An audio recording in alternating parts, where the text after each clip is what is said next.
The other book that I've written is on marriage. Kama umefika. Unajua umefika kama maripoti nzuri. But there are two books that are in between there. One is called Achievement. This is my firstborn daughter, I go from one. This is my second-born son. My second-born is my son. Na that is my last-born. Utakuja kufanya watu hivi. Kuja kusalimia watu. Kutaki sawa. And this is my wife. You can wave to them. Yeah, that's my wife. And we decided to come all of us to celebrate you. Imagine. Tulifunga milango, manyumba, hata nje hatukupika kachomoka tukakuja because we want to celebrate you and to tell you that what you have done is very honorable. It's a great thing. It's a great thing. Because there are many who are taken to the university. You know, at the university you do what you want. And they don't get here. But you've done us proud. We are very proud about you and we are wishing you well. And we are here to support you and to ensure that you make it through. Bwana asifiwe. And I'm so grateful to see all of you, including my uncle. You know, I always say this is my uncle. He is the one who was my role model when I was a young boy. And I appreciate them together with mom. So he's my uncle. So every time he would come home carrying a newspaper, I would really want to one day carry a newspaper. She does easy to navigate simu, but I feel like I'm doing it. He really motivated me. Na kwa hivyo, know that there is somebody who is watching you. Kuna mtu anakuangalia. Bwana asifiwe. Na natumai wale uncles wako kule nyuma wananisikia. Sauti inafika huko? Inafika. Inafika huko Yeah, I'm excited. Mnisikize na hapo nyuma. Najua hapa nimesikia wanaume kule Kongo wameongeleshwa sana. So I believe they can hear me. There is somebody who is watching you. Na huyo kijana mtoto wa msichana anapokutazama, there are some things that I admire kwako. Na kwa hivyo hata kama wewe umevunjika moyo, you feel like you have nothing to lose in this world. For the sake of that young boy, for the sake of that young girl who is watching you and saying, this is my role model, this is the person that I want to become, please continue studying, continue making it. Praise the name of the Lord. I want to share a few things and I want to speak about purpose. And I'll reference it to what the word of God says, na vile Biblia inavyosema, na ili tuweze kuona ni vipi ambavyo na sisi tunaweza kuingia hapo katikati. Unajua tunapozaliwa hizo ni you have been following a script that has been set. But a time comes in every human being's life when that script gets distorted and disturbed. Praise the name of the Lord. Ya kwamba after you get to a certain stage when there once when you were invited to go and do Bachelor of Science Entrepreneurship, and then now she had what she thought you should do, and you find these many trials. Initially it was a linear, you are moving, hauna shida, haulizi mtu nimepita nimeitwa morphosis, nimeitwa morphosis, unapelekwa but when you get to a point where you now have to scratch your head and intentionally, I'll keep emphasizing and speaking to her because I can see she's paying very good attention. Of course, some of you are paying very good attention. Others, now, that decision may have been a little bit easier. But as you move forward now, things are going to get even tougher in terms of the decisions that you have to make. Of course, I'm excited you have made the decision to pursue CPAs. That is one of the best decisions you've made. As an accountant, you are on the right path. Praise the name of the Lord. Because I've always desired to, I don't know why, I think I love accountancy with a passion. When I hear people, I see people. Because whenever I go to schools and I ask who want to be an accountant, nobody. By the time they get to go to the university, almost all of them are now doing accounting. So they all want to be doctors, they all want to be, but somehow they become accountants. And no matter what machines do, they might never take away our work. So decisions are going to become many, more difficult, but you need to have one thing that unifies the choices that you make. One thing that informs how do I, when I get here, and I have all these parts. They all look good. They all look attractive. They all look like they want me to partake of them. There must be one thing that informs the decisions that you make. And I have listened to one man called Rick Warren. And Rick Warren wrote one of the best-selling books in the world called The Purpose-Driven Life. Sijui nitoe hii mask halafu nikae pale na nyingi kidogo, maana inani suffocate kidogo Imeniruhusu. No, ukirudi leo na mwaka kwa leo. Bwana asifiwe. So Rick Warren wrote that bestseller, The Purpose-Driven Life. And as I go through my life, the short life that I've lived, I just celebrated my 42nd birthday. Sasa naenda kugonga 43.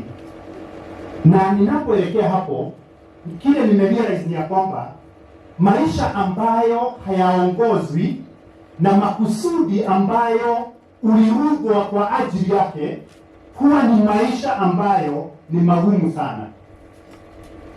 Usikie hiyo maneno ya kwamba unaishi maisha tu kwa sababu wewe unaamka asubuhi kwa sababu mwangaza ukipatikana ndio kila ndumo kila. There are two types of people. Kuna watu wanaamka asubuhi kwa sababu jua limechomoza na ni aibu kuendelea kukaa kwa kitanda. So they have to rise up na wanaanza kujiuliza nitafanya nini. Actually ukienda kwake around saa 5 atakwambia nini majokelea kwa ya wanaotoa ndoto kiete. Because why they woke up is because the sun was up.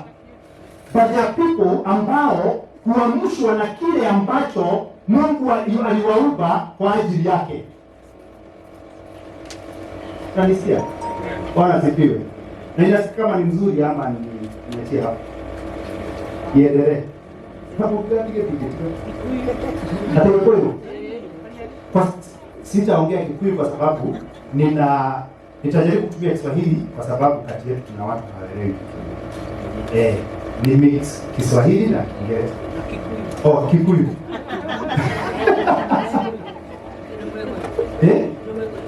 Denadeli kwenda huko. Ashio nao huko kule kati. Ndiko tukania basi. Ndio kwa hao. Sio tunile hao. Ndiko tukania. So unapata kwamba nitakwambia na Kikuyu vile nasema Kiswahili. Na hakuna shida. Si watu wanataka masikizano. Si Joel alisema hawezi kuandamana kama haja ibidhadia. Mataibu ya ntima ningeswala naje? Na nini atakuwa nipo cha maraja ile ile temu. Mkinyamazia naona kama mnanitakuona. Tapigwa dili. Tunasema ni ukuze ndio tunasema kama wote ni mwameno umudhi. Mkijale vya dona mmunyedete. Katete hetera ni kweli. Ni kulipenda. Kwa lengo ni kuwa. Basi. So unapata kwa hiyo kila katoro yana niyara na kulewe kila todo mwito akioleka ya mojete naguo ni wamukiria na unapata huyo ndio hata saa 9 kama kusudi litafanya amke saa 9 hiyo ndio atamka, lakini huyu mwingine wajua. Bwana asifiwe. Na kwa hiyo nasema kuna mahali maisha inafika no kinyotie utogorio ni ule kuhana no halikireka utogorio matumaya mode oratua oramatua ni tondu haikiria kila kuonereria. Bwana asifiwe. Nataka nilete mambo matatu tu. Moja, kila moja itachukua risali moja, hiyo nyingine risali moja, hiyo nyingine risali moja, alafu nimalize. Bwana asifiwe. Na ni mambo simple, lakini haya mambo simple many people have never come to terms with them. Jambo la kwanza, very simple, is that we were created for a purpose. Tuobino toke tuhikie odo ikulikitu. Tuliumbwa kuja tutimize kusudi speciali. Bwana asifiwe. Ya kwamba kama yule aliyetengeneza hiki kiti, kabla ya kukitengeneza alijua vizuri anakitengeneza ili kiwe kinafaa ni kuketiwa ama ni kukaliwa. Ni kukaliwa. sio. So alipokuwa anakitengeneza alikuwa na kusudi yake, Bwana asifiwe. Na huyo ni mwanadamu, basi naye Mungu ambaye aliyetuumba, ambaye ana ufahamu zaidi ya by the way mimi hubiri ndio nimeketi. So mkiona nimeketi msishindwe. Unajua hata Yesu alikuwa anafundisha akiwa ameketi. Biblia inasema a sermon on the mountain, alienda akake. Hakuna wanyinyi kuwa anapea hivi mketi time yote na mimi nahubiria masaa 3 nikuhubiri nimesimama. So hii kiti naketea kidogo. Lakini bado mnashika maneno. Kama mgani anatengeneza. Chalinuke. So kama mwanadamu ambaye anatengeneza hiki kiti, anakitengeneza akiwa na makusudi ndani yake. Mungu akituumba, alituumba akiwa na makusudi. Nobody was created to come and look for something to do. Everybody was created to come and discover what they were created for. Whether they are or so. Kejuke na gikuyu. Atogotire mundu biru oke acaragirie tumaundu twa gwika. O mundu biru kuri noria agirirwo ni guka gwika. Na koguo woka guku tigocaririe maundu ma gwika ni kwiyuria atiriri Ngai akinyumba ri endaga njuke njike atia. Bwana asifiwe. Na usiye mundu wobiru ukiumagaria Bwana asifiwe. Hakuna mtu in terms ya purpose ya Mungu, nasemaga hakuna mtu ambaye ni kada ya moko ya mtu mwingine. Everybody, all biwe na gitumi. Everybody was created for a purpose. And that is why Kwale na nasemaga ya kwamba kuna siku mbili za muhimu sana katika maisha ya any human being. The first most important day is the day you are born. The second most important day is the day you discover why. Muthenya uria waciarirwo no abata muno. No muthenya ucio no tuike wa bure ungitora maisha maku mothe na wage gukamenya wombirwo niki. Wathani arogocwo. Na koguo we Ngai akumbire ena gitumi. Hari difference ile ya gukio. There's a difference alitaka ukuje umeke. Na hiyo ni jambo la muhimu sana kugundua. Na hii usisikie kama you know that people who feel like they are sorry about being on earth. You don't need to be sorry about being on earth. Because you are here for a purpose. Praise the name of the Lord. You don't need to be sorry. You need to walk shoulder high, especially kama umediscover na umejua kile ambacho uliumbwa kwa ajili yake. Wala asifiwe. The first hour imeisha. Niye the point ya pili. My second point, which is also very simple, is that you are positioned for a purpose. Atekaina koga, dawa kwa ile koko, wewe wale ndio makoko. Bwana asifiwe. Mtu sometimes mimi hujiuliza kama Mungu kabla atuumbe huko, wewe unakuwa ulikuwa kabla uumbe. Kama Mungu kabla atuumbe alituletea Kristo, akatuambia, akatupatia nchi zote za dunia, akatuambia tutii ile nchi tunataka kuzaliwa. Kenya unaona kama kwa wapi? Dubai, USA, Britain. Yani kabla wewe uzaliwe, wewe to be honest, wewe watreli dura na uonyeshe Dubai hivi ndio kuna kara kashiuko kwa huku kuna kai kuambiwa tick where you want to be born. There are some places that would never happen. Bwana asifiwe. Let me even bring it closer home. If God brought you a list na kuonyesha familia za dunia, akuonyesha kwa wewe wa Microsoft cheta wote. Zuckerberg. Bill Gates wa Microsoft. Akuonyesha kwa Bill Gates ndio network yake. Huyo Zuckerberg ndio network yake. Huyo ndio Warren Buffett ndio network yake. Huyo ni Atoke akuonie huyu niwe Njoroge niwe Kamau alafu wewe utiki hayo kwa sababu kuli mshirika kesi. There are homes that will have no children. Honestly. And so God decided by his divine wisdom to position us. The first divine position is the positioning of family. That I'm not a son of Wayura by any luck. Gai hapo anafanya pikipiki ponke inataka aje. Hapo atakuta kwa Wayura kuna vacancy. Wanaonyesha wako huko. It is by divine position. And that positioning is for a purpose. Praise the name of the Lord.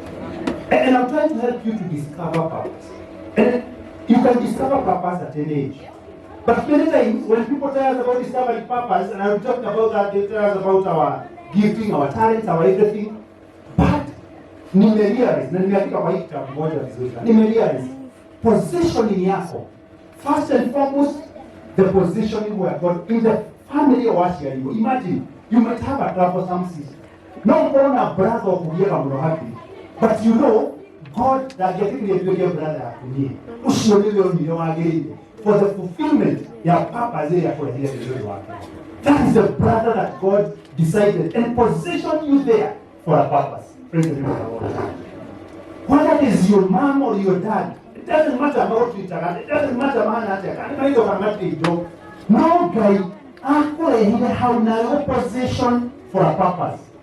And that is why nakuwa na very big heart when it comes to issues of family reconciliations. Because I don't believe it is permissible for God to make me be born in a certain family, then within that family, to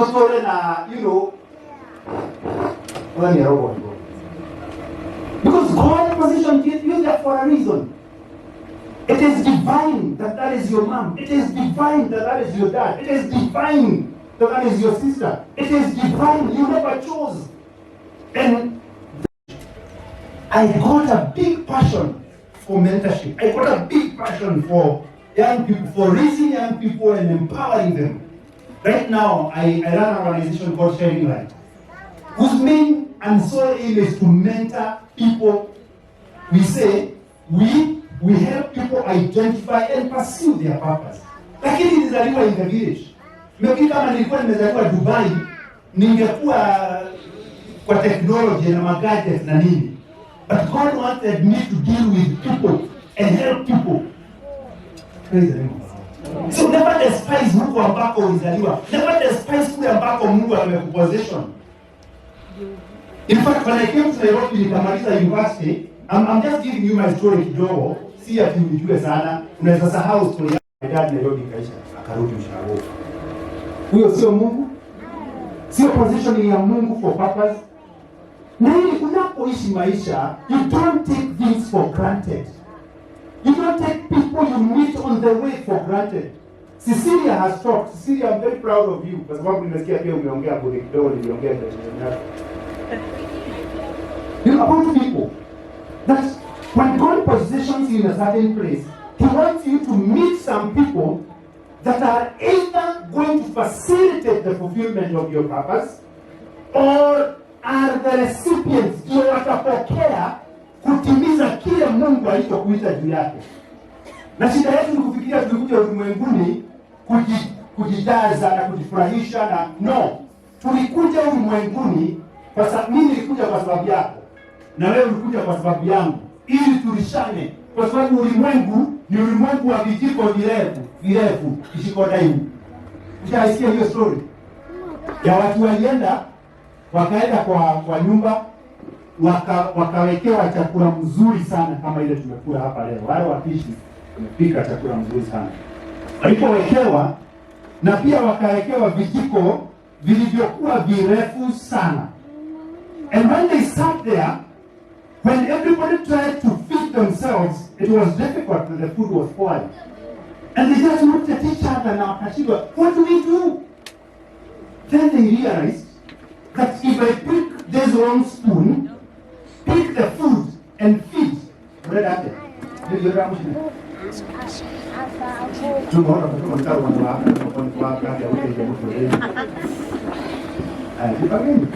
Kiko nyumbani hapa tuna haraka. Au mbona haraka? Oh, hamna haraka. So these guys here, right?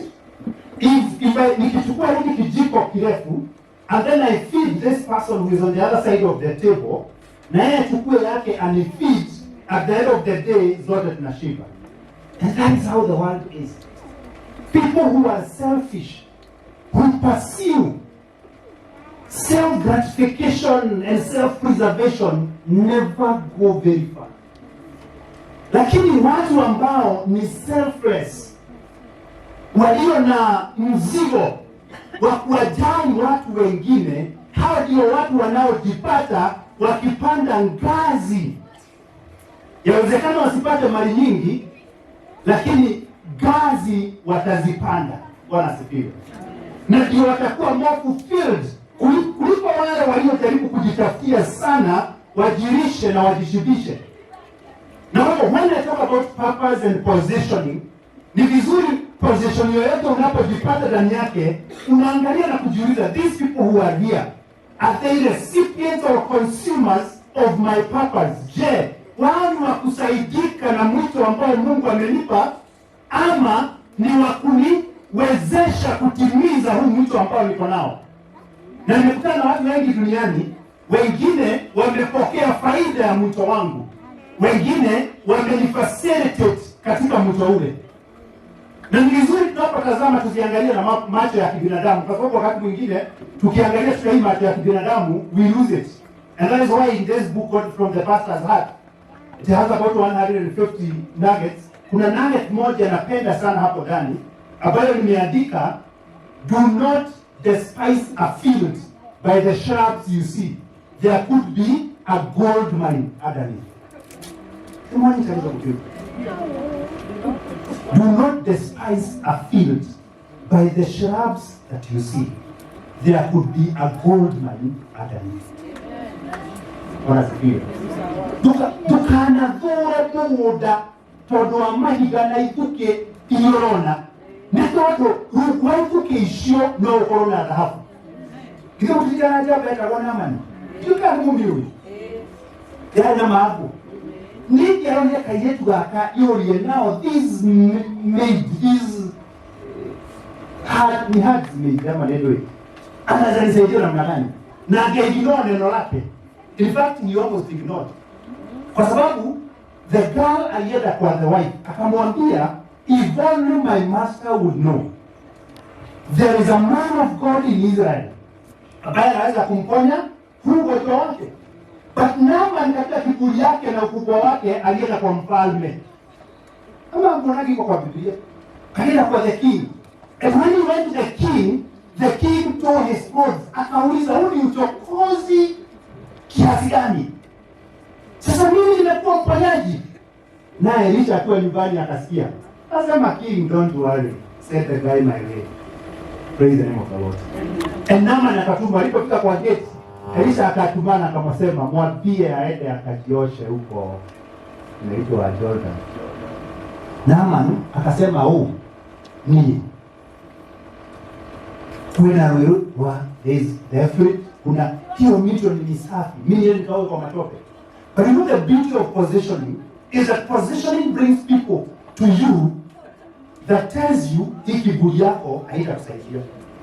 If you work with people who just pamper you, there is no marinaida. And the question I've always asked myself is, do I work with people who can rebuke and tell me ikiburi yako shusha ingia Jordan? So the Bible says, wakamwambia, and they were very wise, these guys, because they knew this guy is proud, this guy is a general, you deal with him. Speak up kuna watu wanakuelewa. So wakamwambia, look here, kama huyu jamaa amekwambia uende upewe pesa hii, si ungetoa. Sasa si atakupatia kitu simu. Bei rahisi. Ujiweza. The guy obeyed. Why? Because of the people. Imagine if he was walking alone, tunatembea peke yao. If he was walking alone, angekuwa amerudi. Magereza na ila na mkushini. Walikuwa na si ulienda ukaambiwa huyo mimi. Unajua sasa the wife hawezi kuambia ujamaa wanaume. The wife had, lakini there were people around him who were able to conquer his pride. Do you have people around you who can conquer your pride? Kuna wakati unasema huyo hata shuka. Do you have people around you who can conquer your pride? Praise the name of the Lord. You know when you read Mark chapter 2 or 4, there is this guy ambaye alikuwa paralytic na alikuwa amelala kwa kitanda.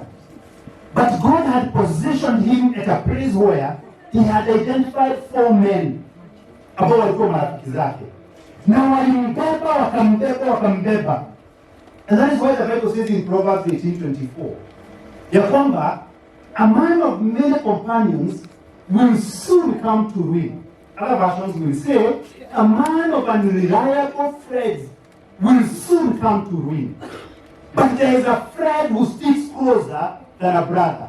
Praise the name of the Lord. Ukisikia closer, si unajua closer. Ushikilie na hizo zingine. Praise the name of the Lord. When the Bible says that, it is not talking about Jesus Christ. It is talking about a friend. That God has positioned you somewhere. He has positioned you among people who will stick with you and get you there. Praise the name of the Lord. So walibeba huyu jamaa wakafika mahali Yesu alikuwa. Walipofika, they realized the place is full. Kwani amweha mageuge. Kitu unaona hiyo ni kwa nini? Wewe ndio ndio unakubudi poki yake.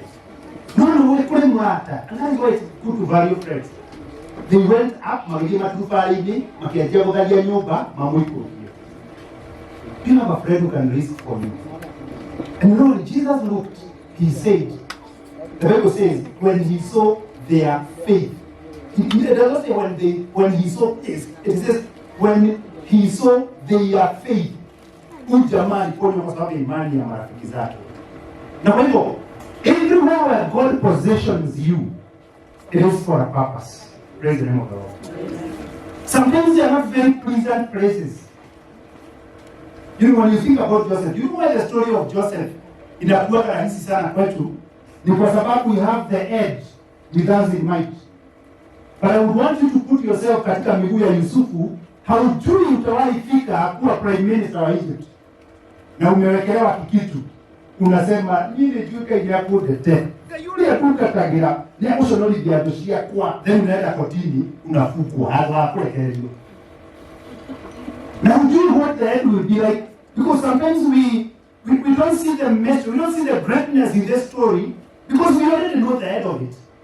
But it is positioning, it's God positioning you on your path of greatness. Now tukikosa recognize that the positioning of God is for a purpose, is for the fulfillment of His call upon our lives. Kuna mambo tutafanya tuharibu hiyo positioning. Biblia inasema Yusufu alipofika hata korokoroni, Roho wa Mungu bado alikuwa juu yake. And the beauty of it, some of us together kwa kakona tuseme maana Mungu aliniachilia mimi sitaki story zake. Hata hizi gift alinipatia, I will not make use of them. But when Joseph was sitting there, the Bible says he saw 2 men walikuwa wanaongeleshana na ni kama walikuwa na concern plan. Hadi nikianza kubrala haki. Bana sikiwe. Yusufu akimakulia kimoja tili. And that is the story of Joseph is deep. Because that teaches us that we ought to be solution oriented. 2 things here. People oriented and solution oriented.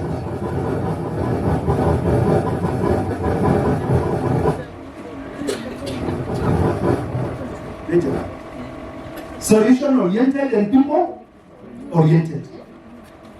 Ati nikikuja kama hapa, swali yangu nalojiuliza ni ya kwamba ni vipi ambavyo naweza fanya mambo mawili. Jambo la kwanza, how can I connect with this person?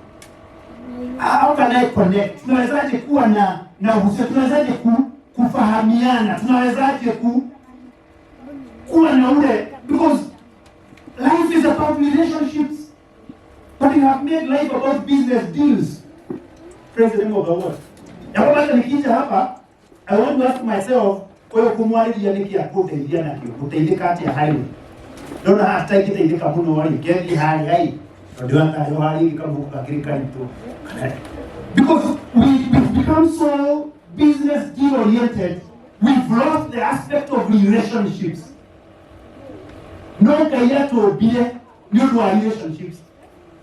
So Joseph akaona watu, because he is people oriented, he is observant. Yeye angai hawa watu akawauliza kuna shida gani? Wakamwambia Rukia, tumeota ndoto usiku na inatusubua mioyo.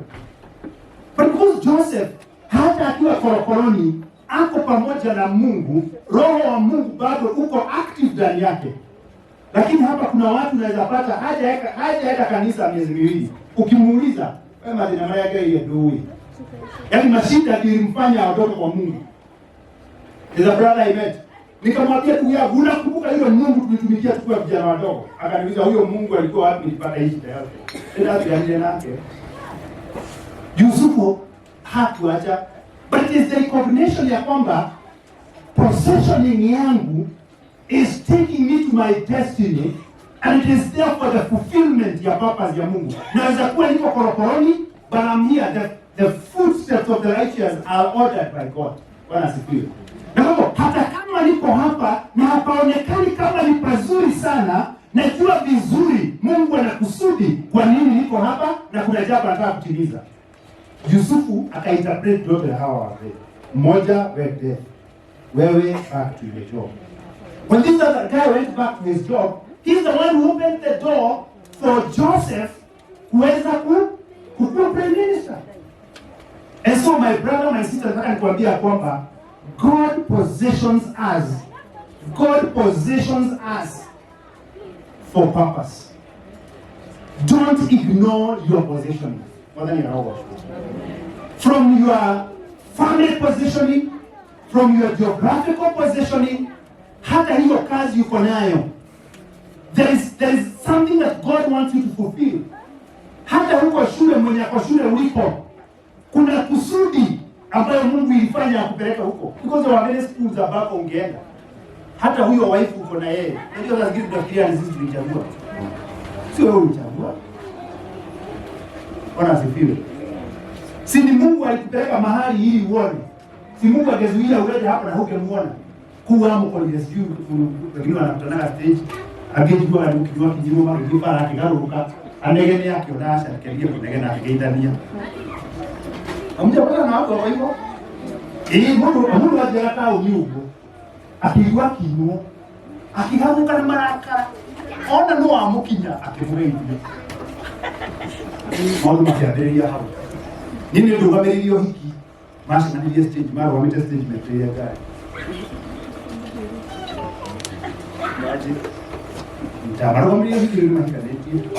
People meet different, but you will find God played a role in you getting there. Unapomuona waka, ikina bena kurwa no menya.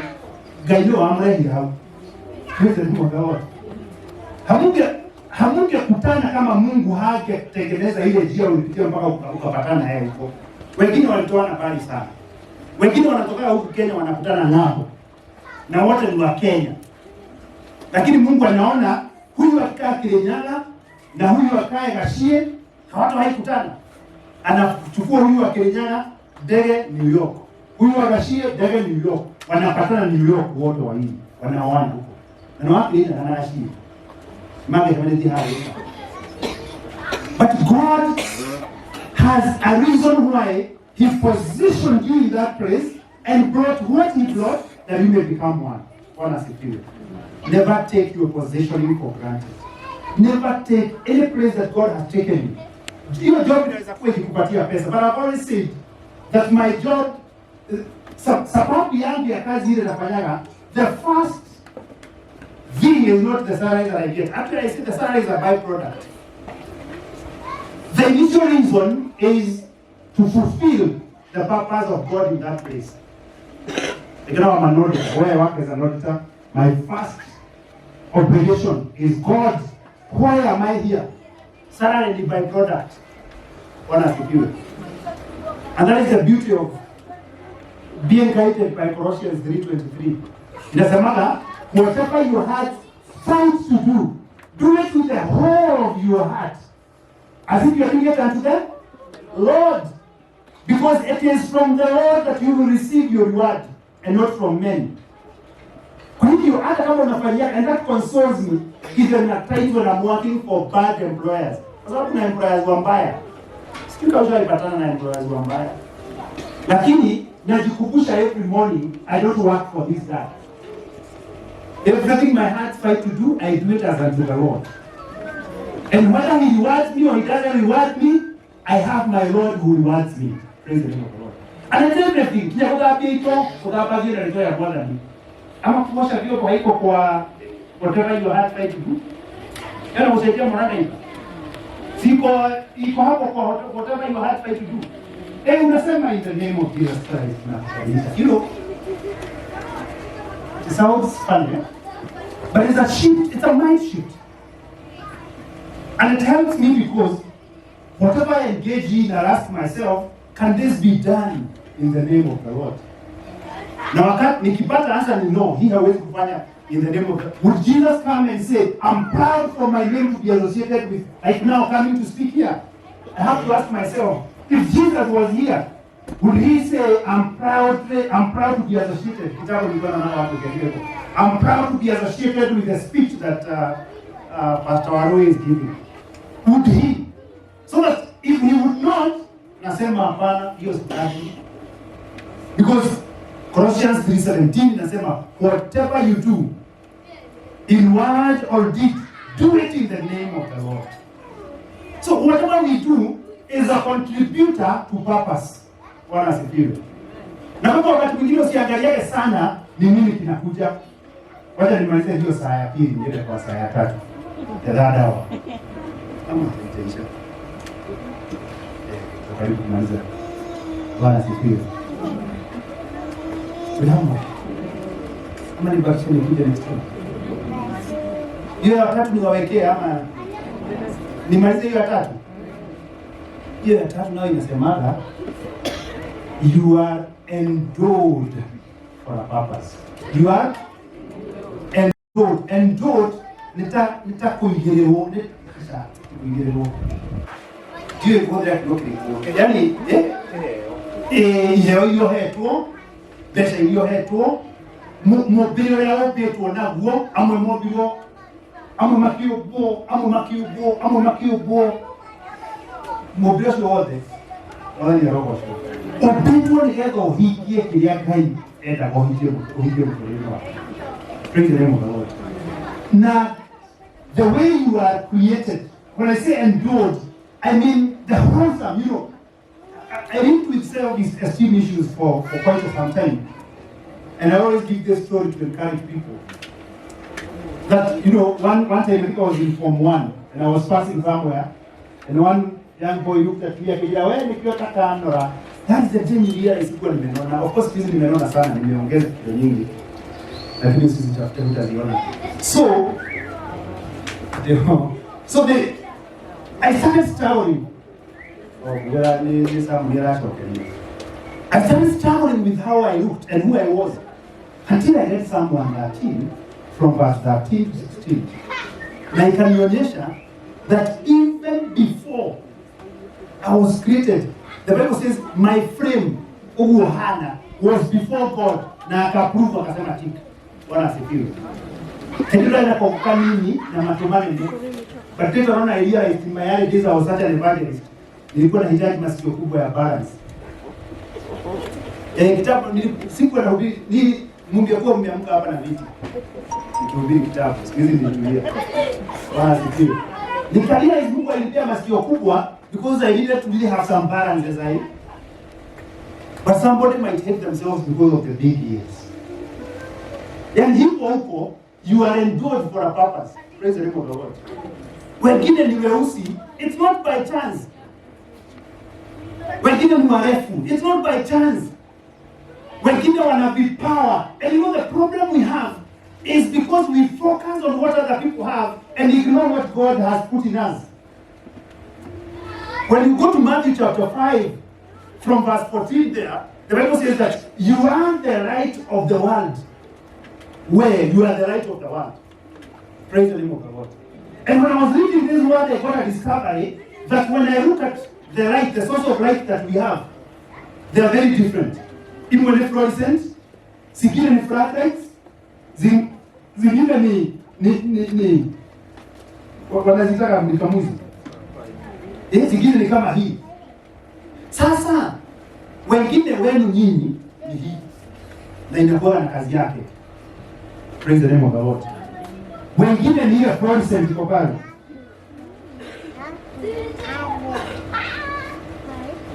You are a father 24/7. Yende kemo ya horo hiki noyo. Alafu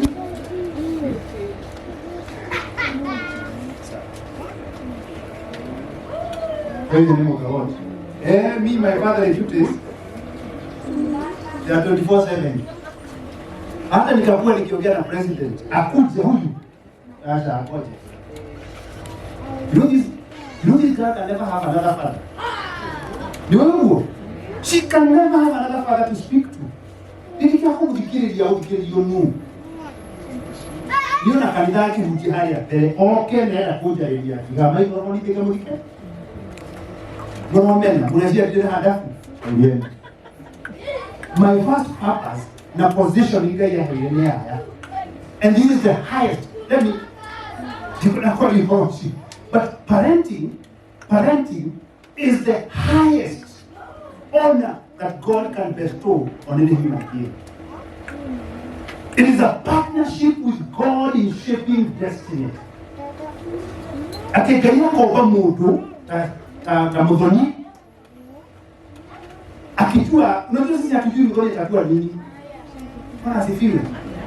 Next time si umeona juzi kule UK after miaka 9 what tumepata profesa wa Kenya. Bwana asifiwe. So you never know atakuwa nini. Na Mungu ana makusudi makubwa sana na huyu mtoto. Alafu